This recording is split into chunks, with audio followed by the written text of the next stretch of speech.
रायगडावर अमित शहांकडून छत्रपती शिवरायांना अभिवादन, मुख्यमंत्र्यांसह दोन्ही उपमुख्यमंत्र्यांकडूनही मानवंदना, तर शिवरायांच्या आदर्शांवरच मोदी सरकार आधारित, शहांचे गौरवोद्गार।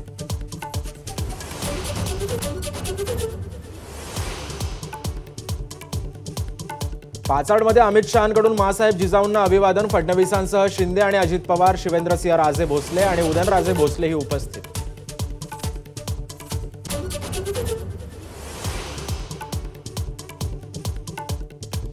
रायगडावर शेवटच्या क्षणी एकनाथ शिंदेंच्या भाषणाचा निर्णय, मात्र अजितदादांना भाषणाची संधी नाही, शिंदेंची नाराजी नको म्हणून फडणवीसांनी आग्रह केल्याची चर्चा।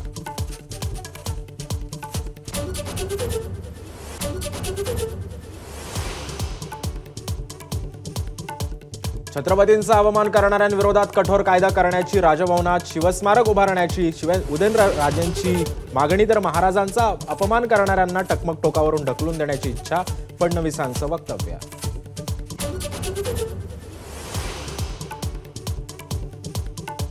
अमित शहा संध्याकाळी घेणार मुख्यमंत्री आणि उपमुख्यमंत्र्यांची बैठक, रायगडच्या पालकमंत्री पदाबाबत तिढा सुटणार का याकडे लक्ष, तर अजित पवार बैठकीला उपस्थित राहणार नसल्याची ही माहिती।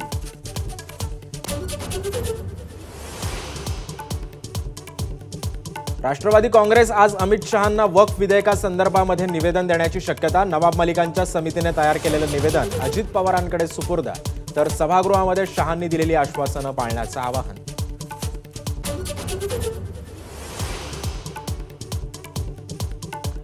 रायगडचा पालकमंत्री हा शिवसेनेचाच असेल, संजय शिरसाटांचा पुनरुच्चार, तर पालकमंत्री पदाबाबतच्या विषयांवर आता आजच चर्चा करण्याचं कारण नाही, खासदार सुनील तटकरेंची प्रतिक्रिया।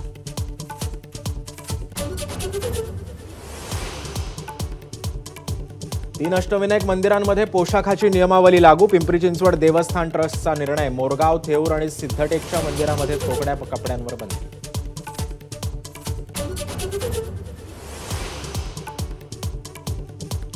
साताऱ्यात आज शरद पवार अजित पवार एकाच बैठकीला उपस्थित राहणार, रयत शिक्षण संस्थेच्या बैठकीसाठी शरद पवार बैठकीला दाखल।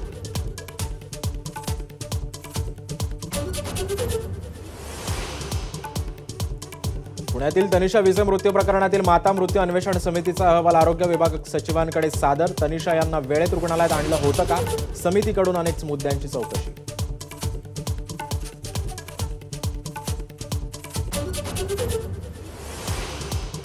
तामिळनाडूमध्ये राज्यपालांच्या अनुमतीशिवाय 10 कायद्यांची अधिसूचना जारी, प्रजासत्ताक भारताच्या इतिहासातली पहिलीच घटना, सर्वोच्च न्यायालयाच्या 8 तारखेच्या निर्णयाला अनुसरून अधिसूचना।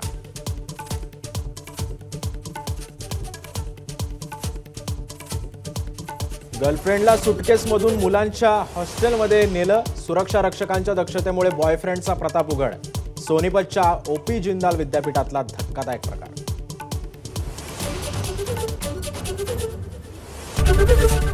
एबीपी माझा, उघडा डोळे बघा नीट।